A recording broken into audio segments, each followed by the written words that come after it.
Bonjour tout le monde, bienvenue pour cette nouvelle vidéo hebdo sur les cryptos. On va commencer par analyser le Bitcoin, on est en format hebdo. En format hebdo, on n'a pas tellement bougé depuis la dernière vidéo. On est toujours, d'un point de vue purement graphique, coincé entre la résistance des 5800-6000, donc la grosse résistance qu'on a cassée à la baisse, et en support en tout cas important, c'est la zone des 3000, c'est un retour dans cette zone qui pourrait faire support. Donc là, tant qu'on est entre les deux, en format hebdo, c'est pas très simple de trader, on n'est pas sur un niveau clé actuellement. Donc ça peut très bien partir à la hausse, partir à la baisse. Vu qu'on n'est pas sur un niveau clé, c'est assez hésitant. À noter également qu'on est toujours en hebdo sur la moyenne mobile 200 périodes, la moyenne mobile simple ici. On a rebondi une première fois dessus pile poil ici. On a touché rebond, rebond assez fort. Là on a l'impression que le rebond commence à s'essouffler. Et la semaine dernière, en clôture de bougie hebdo donc, on a fait une bougie d'avalement baissier par rapport à la bougie d'avant. Donc avalement baissier, c'est cette bougie rouge qui englobe toute la bougie verte précédente et c'est un signal en général de reprise baissière. Donc là on peut se dire si ça continue à baisser, d'un point de vue dynamique, le prochain support, on va retester la moyenne mobile 200 périodes. Donc actuellement, cette semaine elle est vers 3280. Ça pourrait générer un rebond comme la première fois. Dans tous les cas, le support vraiment important, c'est le niveau de 3000 qu'on a en dessous qui est pas très loin. Donc il y a des chances qu'on aille le tester parce que là on a eu quand même un signal assez baissier avec la bougie très baissière de la semaine dernière. Donc voilà ce qu'on peut dire en format hebdo. On va passer en format journalier pour affiner un peu. En format journalier, suite à ce point haut et ce point haut, on a pu tracer cette oblique à la hausse et tracer un canal parallèle à la baisse où on voit qu'il y a deux points bas qui ont été touchés. Donc le canal baissier parallèle est assez bien, assez pratique. À court terme, en journalier, on a un espèce de range qu'on est en train de casser à la baisse. Quand je dis un range, c'est le point haut ici avec ce point haut ici. Donc là, il y a eu des mèches plus hautes, mais on voit que le sommet des bougies se trouve dans cette zone. Donc deux points hauts. Et à la baisse, on a le point bas ici à 3566 à peu près. Et ici, on a hésité. Au même niveau, on était sur le point bas. Donc là, on était dans le range. Donc le range, deux points hauts au même niveau, deux points bas au même niveau. Là, on a hésité pendant 3 jours et finalement, on est en train d'en sortir à la baisse. Alors, on l'a légèrement cassé. Mais dans tous les cas, c'est plutôt un signal baissier. Si on sort du range à la baisse, c'est en théorie un signal de continuation de la tendance baissière. Surtout que la tendance de fond est plutôt baissière. On voit des points bas de plus en plus bas. On a un canal baissier tout simplement. Donc, canal baissier, la tendance est baissière. Un range où on sort à la baisse, il y a des fortes chances que ça continue à baisser. Si ça continue à baisser, on peut viser le bas du range avec un objectif des 3000 à terme. Donc voilà pour ce qu'on peut dire en journalier. Si on regarde également le RSI, on va regarder un peu les indicateurs. Sur le RSI, ces deux points bas qu'on a fait ici sur les cours, on avait une divergence haussière. C'est pour ça que dans la dernière vidéo, je guettais des achats en cas de sortie haussière, ici. Mais là, c'est en train d'invalider en tout cas la divergence qu'on a. On a cassé cette ligne de tendance sur le RSI en bleu. Donc sur le RSI, on peut le travailler avec des lignes de tendance comme sur les cours. Et ici, vous voyez qu'on n'a pas réussi à maintenir la dynamique haussière. On a cassé à la baisse cette ligne de tendance en bleu. Donc encore une fois, c'est un signal plutôt baissier. Alors la divergence haussière n'est pas forcément totalement invalidée. Là, si ça baisse, mais qu'on ne fait pas des nouveaux points bas sur le RSI par rapport aux anciens points bas, la divergence est toujours là. Elle n'est pas active, mais elle est là.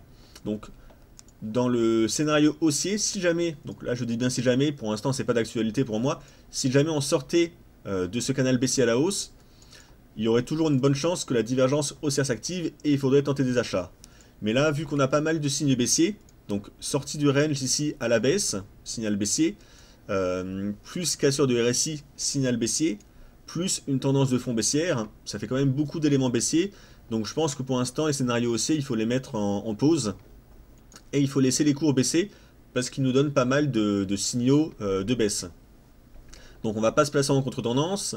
Si les cours veulent baisser, on les laisse baisser et on essaiera de trouver un point bas plus bas avec un meilleur prix pour tenter d'acheter et de rester en position à long terme. On va également regarder avec Ichimoku parce que Ichimoku a été très efficace en format journalier.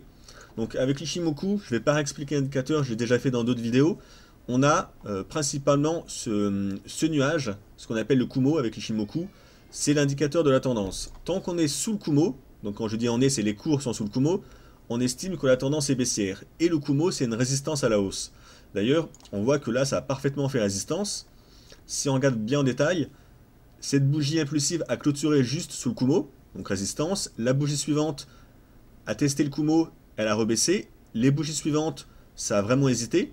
Et au moment où on pénètre dans le Kumo, grosse bougie baissière qui va clôturer sous le Kumo.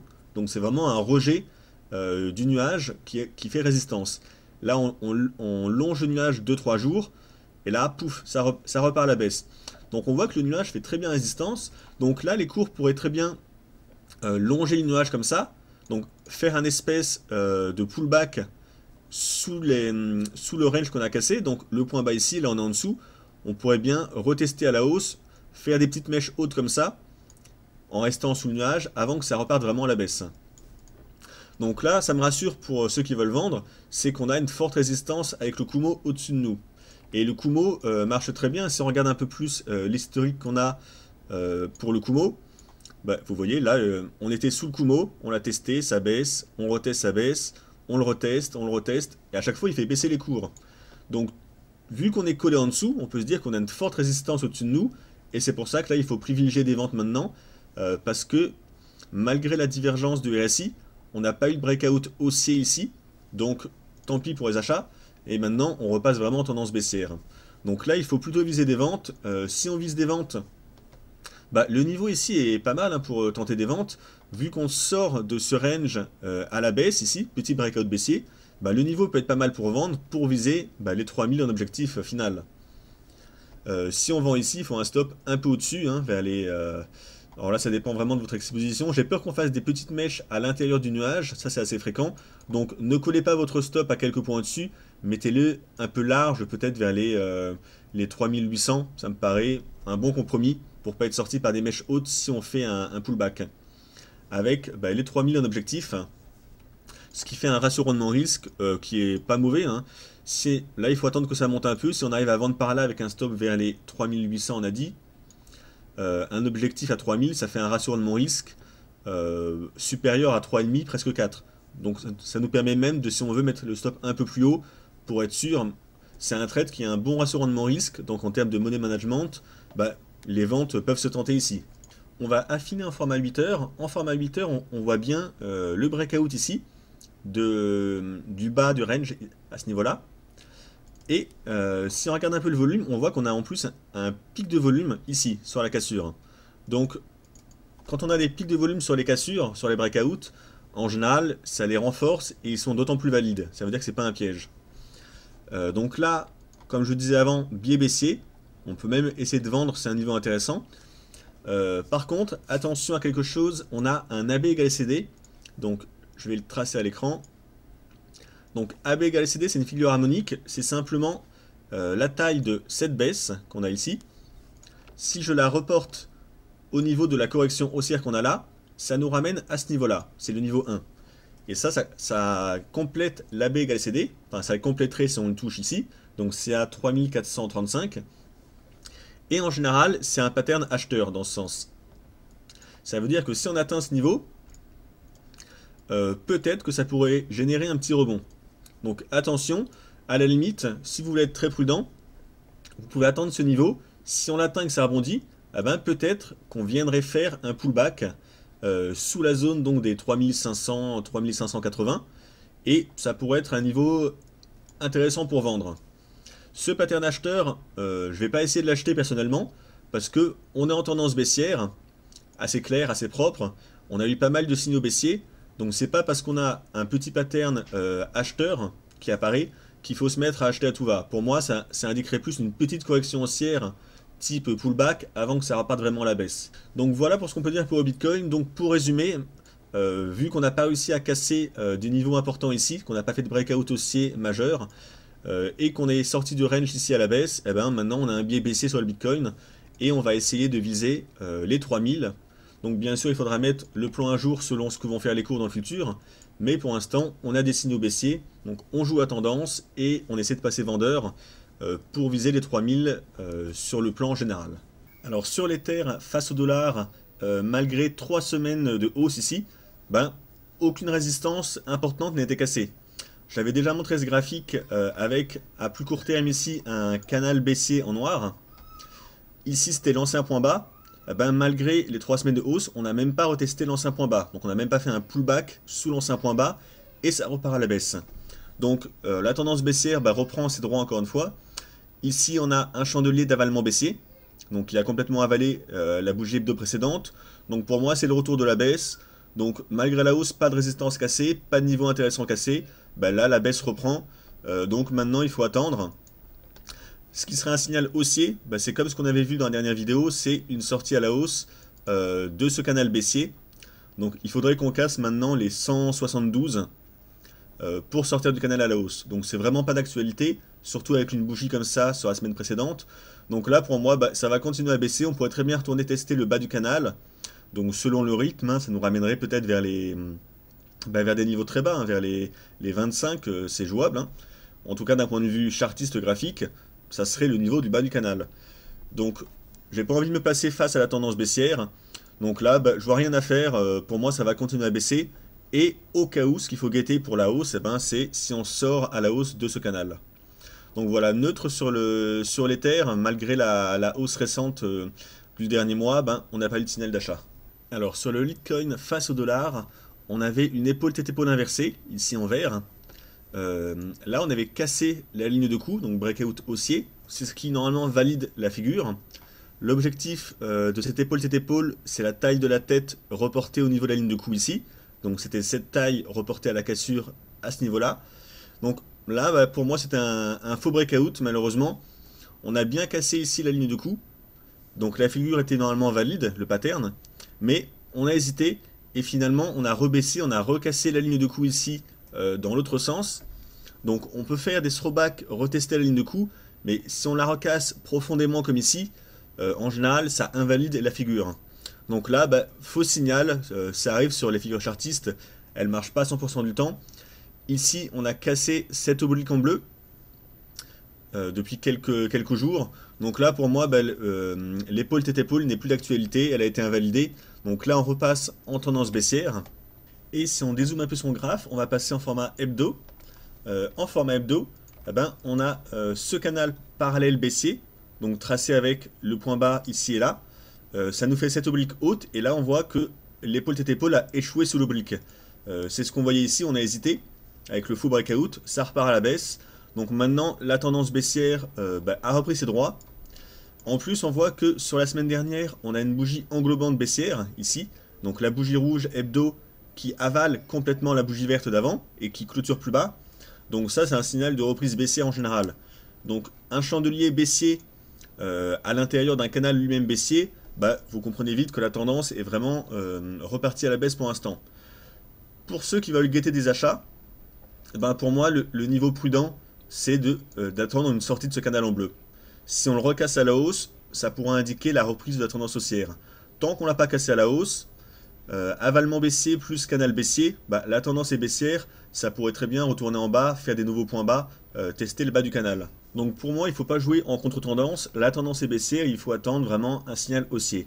Le signal haussier, donc c'est la sortie à la hausse du canal, ça nous amènerait, donc selon le rythme, il faudra actualiser, la sortie du canal, en gros, c'est si on dépasse les points hauts ici, donc si on dépasse les 42 en clôture. Tant qu'on ne l'a pas fait, la tendance est baissière, j'ai pas envie de me placer contre la tendance, donc je reste neutre sur le Litecoin. Sur le Ripple, j'ai le même graphique que je vous avais déjà montré dans la vidéo précédente il y a une dizaine de jours. On est dans une zone de congestion en journalier.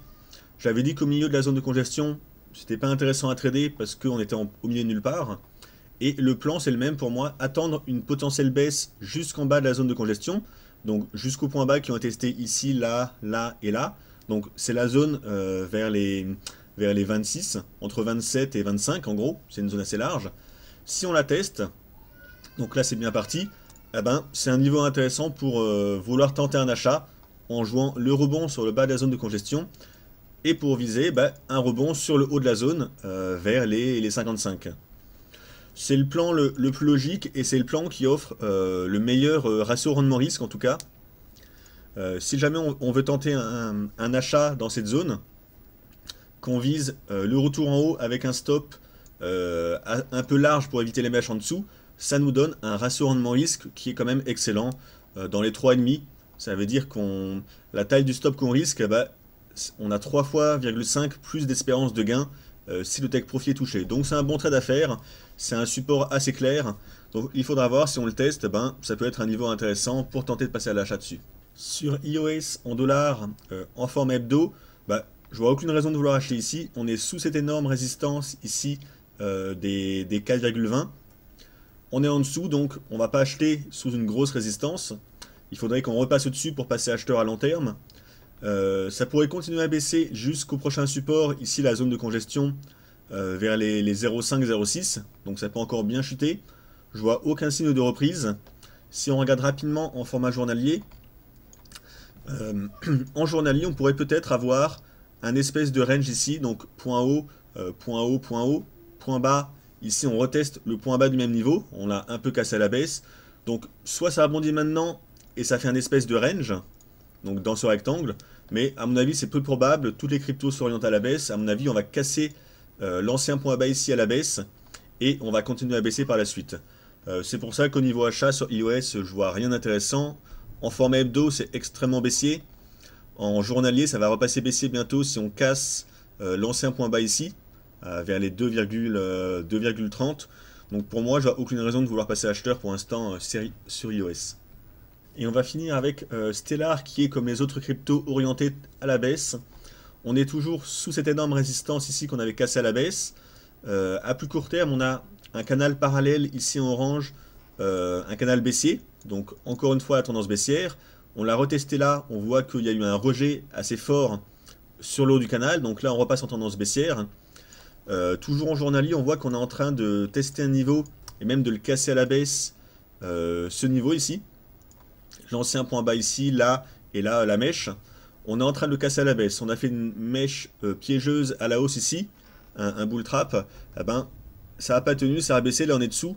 Donc pour moi, bah, ça va continuer à chuter. Hein. On a échoué à le casser ici.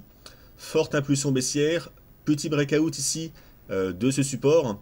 Je vois pas ce qui pourrait l'empêcher de continuer à baisser à l'intérieur de son canal. Donc s'il veut baisser, ben, le plus prudent c'est de le laisser baisser. Hein. On ne sait pas où peut être le point bas.